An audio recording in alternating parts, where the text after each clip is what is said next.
Vamos para Itu. Grande vitória do Corinthians, belo segundo tempo. Boa noite, Jonas Campos.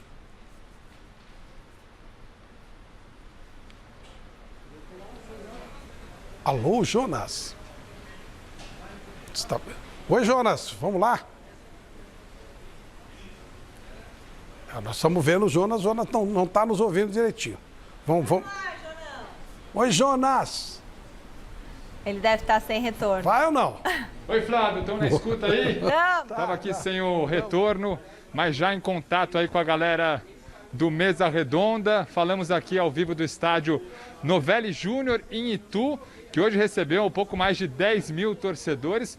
Jogo movimentado, jogo quente, assim como a temperatura dessa noite. Estamos suando aqui no estádio Novelli Júnior. Muito calor, o primeiro jogo do Corinthians depois da saída, da demissão do técnico Silvinho. O Corinthians hoje comandado pelo interino Fernando Lázaro, né, que é filho do ídolo Zé Maria, esteve aqui na beira do campo, também teve uma noite bastante inspirada, e a começar por apostar em Paulinho, né, desde o início do jogo, que ainda não havia acontecido desde o retorno do Paulinho ao Corinthians, mas não foi nada fácil para o Timão, não, essa vitória por 3-2. A gente coloca os lances aí para vocês acompanharem. Um primeiro tempo com as principais ações comandadas pelo ituano, que logo aos 5 minutos, após um vacilo do volante colombiano Cantilho, fez 1-0 com o Neto Berola recebendo do Gerson Magrão, batendo no cantinho do Cássio e inaugurando o placar aqui no Novelli Júnior. Aos 7 minutos, o ituano, embalado, fez o segundo com o Roberto, uma falha do Cássio, um chute meio sem ângulo,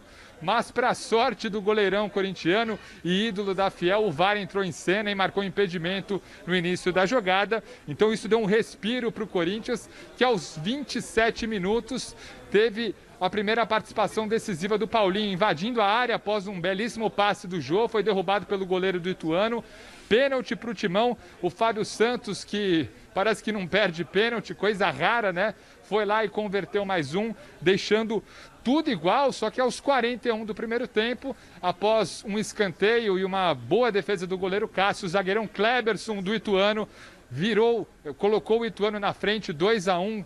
Equipe aqui de Itu foi para o intervalo em vantagem, mas o segundo tempo, Timão voltou com tudo, a começar pela substituição do Fernando Lázaro. Juliano na vaga do Cantilho, primeiro lance do Juliano, ele deixou tudo igual, 2-2. Depois o Fernando Lázaro chegou a colocar o William, então pela primeira vez o Corinthians teve o quinteto, né? Renato Augusto, Juliano, Paulinho, William e Roger Guedes em campo. O Paulinho tentou, participando, até que aos 26 minutos da segunda etapa, brilhou a estrela desse jogador, Paulinho, voltando ao Corinthians, marcando pela primeira vez, fez uma festa danada, tirou a camisa, foi pra galera, o Paulinho marcando o seu primeiro gol no retorno ao Corinthians, gol de cabeça, ao melhor estilo Paulinho, aparecendo bem na área e deixando o Corinthians na frente, 3-2, uma virada importante. Primeiro jogo, eu repito, sem o Silvinho. Fernando Lázaro fazendo boas apostas. O Paulinho pela primeira vez como titular, aguentando bem aí no decorrer da partida. E também um Corinthians que pela primeira vez, eu repito, a gente viu com essa formação tão esperada pela torcida, até por nós da imprensa, com esse quinteto, né? Renato Augusto, Paulinho, Juliano, William e Roger Guedes. O Jô esteve como centroavante no momento em que o Fernando Lázaro apostou nessa formação. Renato Augusto fez a função de primeiro volante e o Corinthians ficou muito bem ali postado em campo, teve boas atuações ofensivas, o Roger Guedes apareceu bem para o jogo, muita qualidade técnica dessa equipe com essa formação e uma vitória merecida principalmente pelo segundo tempo aqui no Novelli Júnior. 3-2, Corinthians voltando a vencer com Fernando Lázaro e ainda à espera de um novo treinador, um substituto para o técnico Silvinho, demitido na última semana. Flávio, mas vitória importante aqui em Itu, viu? Eu não sei se o Jonas está me ouvindo. Se tiver, Jonas, tem alguns nomes sendo especulados pelo Corinthians. Você poderia dizer qual é a tendência do Corinthians, ou pelo menos técnico brasileiro, estrangeiro? O que você pode dizer?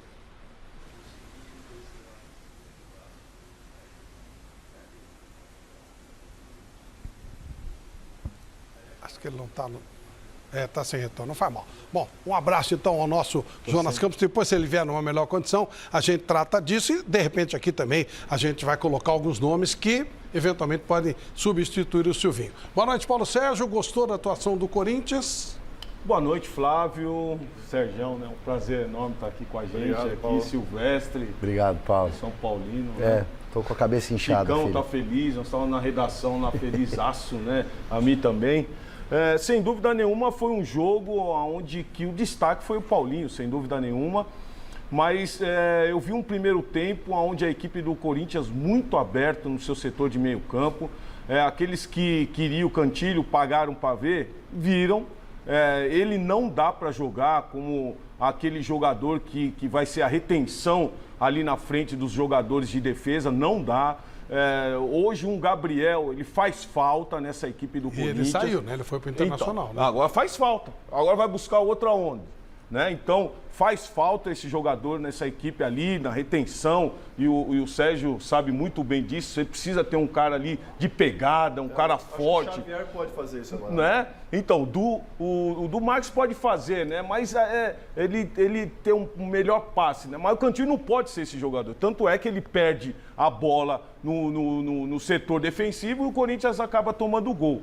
Então, no segundo tempo, aí tinha que ir para cima, coloca-se o Juliano e o Juliano entra com força, é um jogador de qualidade, mas o destaque aí, mais uma vez, é para o Paulinho, que fez uma grande partida e, sem dúvida nenhuma, é um jogador que vai render muito para essa equipe do Corinthians. Para você, Sérgio, boa noite mais uma vez. Dá para jogar todo esse pessoal mais da antiga e tal. E poucas vezes, né? O Silvinho conseguiu fazer isso e hoje, no segundo tempo, deu para o Fernando Lázaro colocar todos eles. Flávio, o que o Paulo falou, eu também assino embaixo. Eu acho que você tem que ter um volante, principalmente nesse time com vários jogadores técnicos e sem pegada. O Paulinho, você vê que ele flutua muito, se tornando um atacante, um falso atacante, que ele tem um bom passe, chega e finaliza. Isso é difícil hoje. Na função que ele está fazendo, ele vai se No segundo tempo ficou o Renato Augusto fazendo isso mais atrás. Ele é muito técnico, mas ele não é aquele jogador que chega, primeiro volante que tem aquela marcação. Eu acho que tem que ter um volante ali que faça esse suporte para liberar esses jogadores para jogar. Sem esse jogador fica difícil, né? Você ter aí um jogador, como o Paulo falou, na frente da zaga para dar suporte. Ofensivamente, o Corinthians tem um time bom. Defensivamente pode sofrer. Então, se você não fizer muitos gols, você pode sofrer. Eu vi hoje uma parte negativa, foi o Cássio, né? A gente vê que ele voltou com sombra agora. Eu acho que vai ficar difícil ele ter... Se ele não jogar bem, tem uma sombra muito importante atrás dele que ele pode... Aí ele tem que treinar bastante para segurar essa posição, porque agora tem sombra. Então, hoje ele não fez uma boa partida.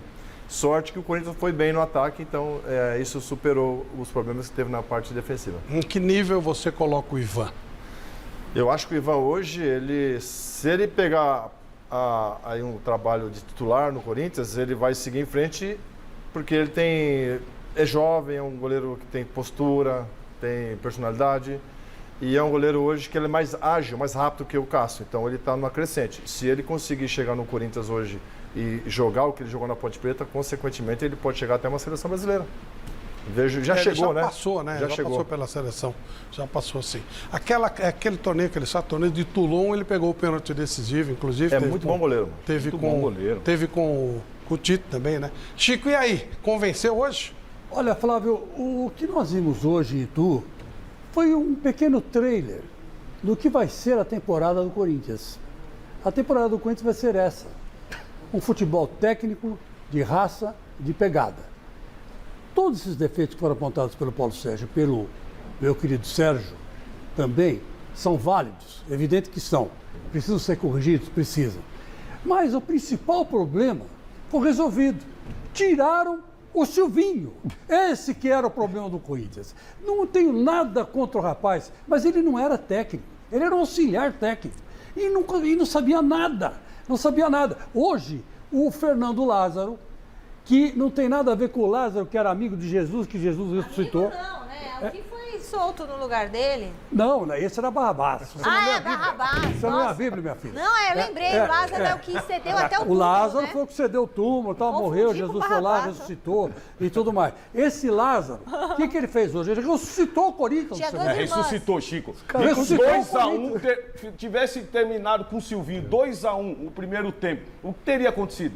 Eu não sei que Teria essa reação pra que teria? Não teria, por causa da pressão. Não, mas não é esse o problema. Para começar, ele entrou com o time é certo fogo. em campo. Para começar, ele escalou o time certo. Eu não Você falou gostei. assim, não, o Cantígio realmente, não, como primeiro volante, não dá. Eu também acho. Aliás, essa é uma tese do Celso Cardoso. O Celso Cardoso que gosta do Cantígio. Acho que o Cantígio tem que jogar ali. Eu não acho. Eu acho que ele é reserva. E quando ele jogar, ele tem que jogar de segundo volante. Reserva do Paulinho, reserva desses caras aí, pra frente. Tinha momentos que o Paulinho vinha buscar a bola no pé do Cantinho. Aí pegava e armava a jogada. Mas o Cantígio tem uma boa saída de jogo. Teve uma né? boa saída de jogo, mas não tá em forma. Mas ele não Flávio, é o não cara. tá em forma, Mas não tá ele não é em o cara pra Eu lembro que jogar ali. era a principal virtude Paulo, dele. você né? vê a importância do Paulinho junto com o Jô. Você vê que nas duas jogadas, que o Paulinho quase fez o gol ali, nas duas jogadas o Jô participa de um lance com ele. né? Deixa eu só voltar em tu, que o Jonas vai dar as informações sobre os nomes do treinador pra gente também trabalhar isso aqui e já liberá-lo, né? Que ele tem que preparar um material pro Gazeta Esportiva e tal, voltar para São Paulo. E aí, Jonas, quais são os nomes especulados no Corinthians?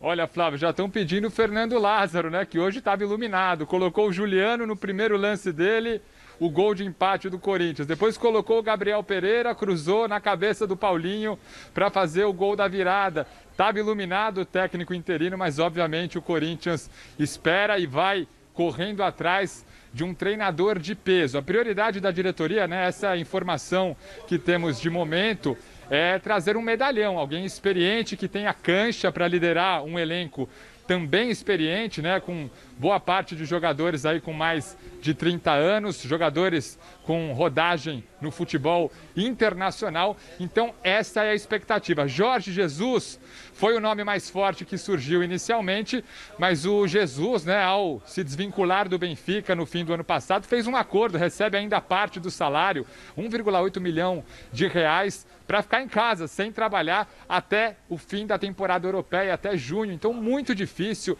ele aceitar um trabalho novo agora, né? Pelo menos até maio. Muito difícil, Jorge Jesus. Valores altíssimos também. O Corinthians, quando teve um contato com o staff do Jorge Jesus, se assustou com os valores. Realmente sairia e muito, né, da conduta financeira que a atual gestão corintiana vem adotando. E o que dá para falar também é que dois nomes fortes, né, que estão livres no mercado, Cuca e também o Renato Gaúcho, esses dois estão descartados no momento, então é mistério em relação ao possível novo técnico do Corinthians, que por enquanto vai segurando as pontas aqui com o Fernando Lázaro. Flávio.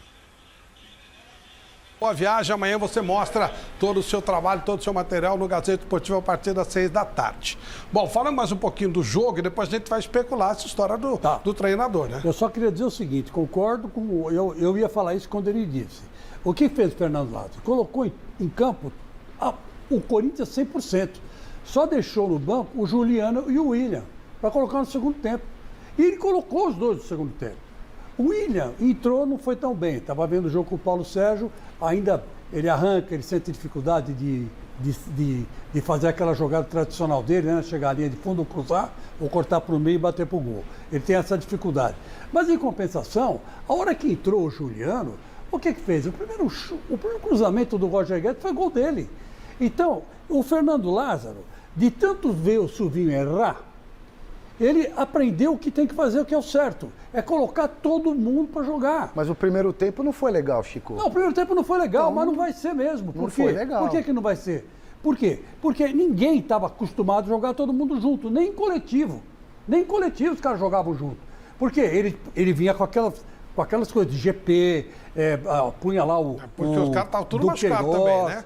Os caras estavam tudo machucados. Não, estão tudo machucado, mas não importa, ele só punha reserva, só punha cara reserva. E outra coisa, hein? Vou dar um aviso aqui. João Vitor, não sei o que aconteceu com você, mas da temporada passada para essa de agora, você está muito mal. Você foi eleito aí o melhor zagueiro do Campeonato Brasileiro pelo troféu Mesa Redonda, recebeu o troféu, Mas esse ano aqui, você hoje, vou te contar uma coisa, contra o Santos você falhou nos 2 gols do Santos. E hoje você falhou também de novo, entrega de bola, quer sair jogando, sabe? Não tem aquele estilo, tá meio perdido. Se eu fosse já o Fernando Lázaro, já chamava ele para uma conversa. Se ele não melhorasse, eu trocaria, colocaria uma noite infeliz, teve uma noite infeliz. Não, mas dois jogos seguidos infelizes? Nós tivemos o Corinthians tem algumas histórias, e principalmente recentemente com o Carille, né? Lá atrás o Chico lembrava do Rato, da oportunidade do técnico que está lá no grupo. Rato foi um técnico importantíssimo na história do Corinthians, para quem não sabe, revelava grandes jogadores, pegou o time várias vezes. Ele revelou o Rivelino. Sim, dentre outros. E o Carille foi uma experiência que no primeiro momento não funcionou, ele saiu, voltou de novo e funcionou bem. Você vê alguma possibilidade do Fernando Lázaro assumir o Corinthians, Silvestre? Não, a menor possibilidade, porque a torcida não aceitou o Silvinho, não vai aceitar o Fernando. E sobre o João Vitor, você para pensar, o menino deu uma falhada em 2 jogos seguidos, realmente deu falhada, mas eu acho que mais importante do que isso é acertar o volante de marcação para esses 5 caras, esse quinteto aí mais técnico, mais experiente, poder jogar com mais tranquilidade. Então precisa achar esse é o ponto do time, achar o camisa 5 para marcar. E o Paulinho não é mais 5, não é mais 8, o Paulinho virou um meio atacante, vai cansar de fazer gol do jeito que ele está jogando. Eu preciso chamar o mestre porque estão pedindo volante no time do Corinthians. Um mestre. só, E só. aí, mestre? O Corinthians precisa de volante?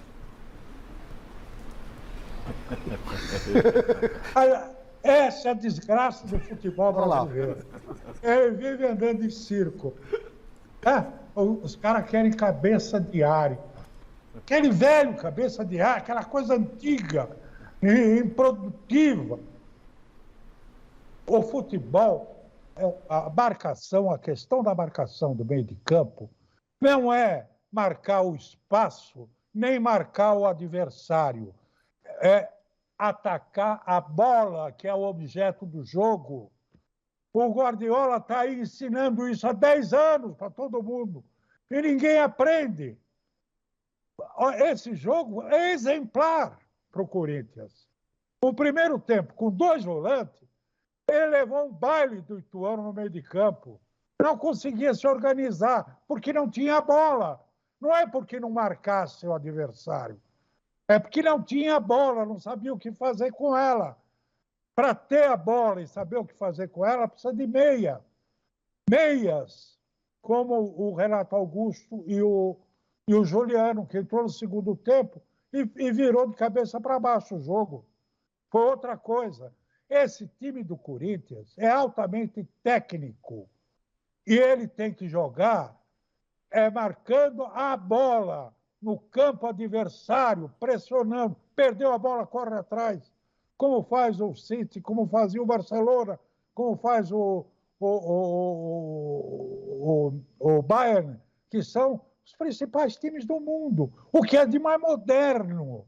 Vocês que gostam tanto de falar em modernidade, o que é de mais estudioso, é isso aí.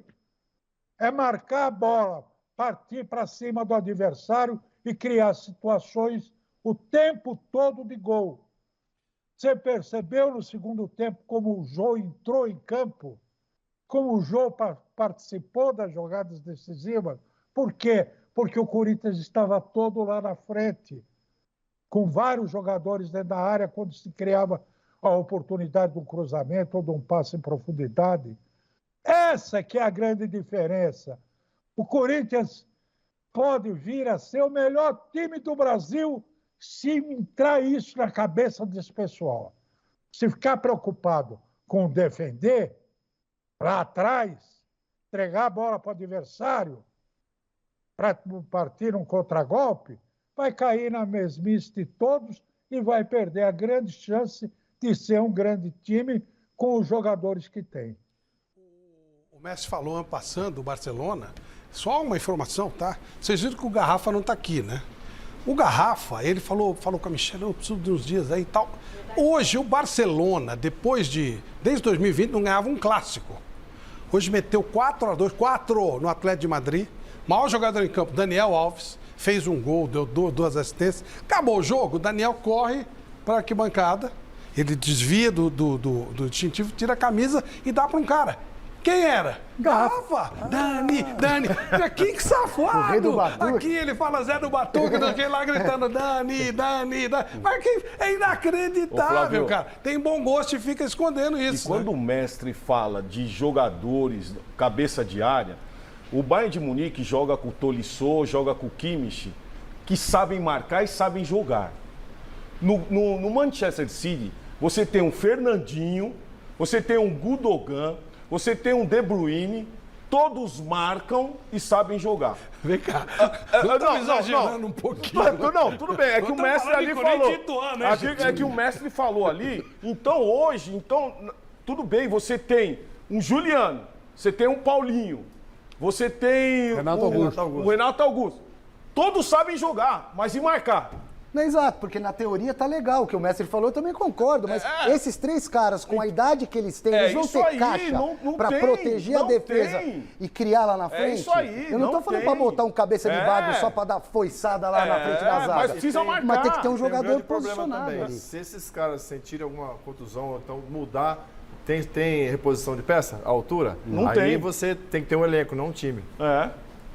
Bom, é um tema apaixonante. Até o mestre Tele Santana, que perdeu Copa do Mundo jogando com um monte de meia, aquela seleção fantástica, maravilhosa, mudou os conceitos para ganhar Ele tinha um Libertadores e Josué, Mundial, botou tinha um Dinho, Mineiro. Pintado. Lembra? Opa, não, Lembra aí ali? já é mais pra Josué, frente, aí já é então, mas tudo Muricy. bem, mas, Vocês pô, estão foi é um com baita dor do Pelé. cotovelo do Corinthians. Tá certo, mestre. Aqui, ó, mestre.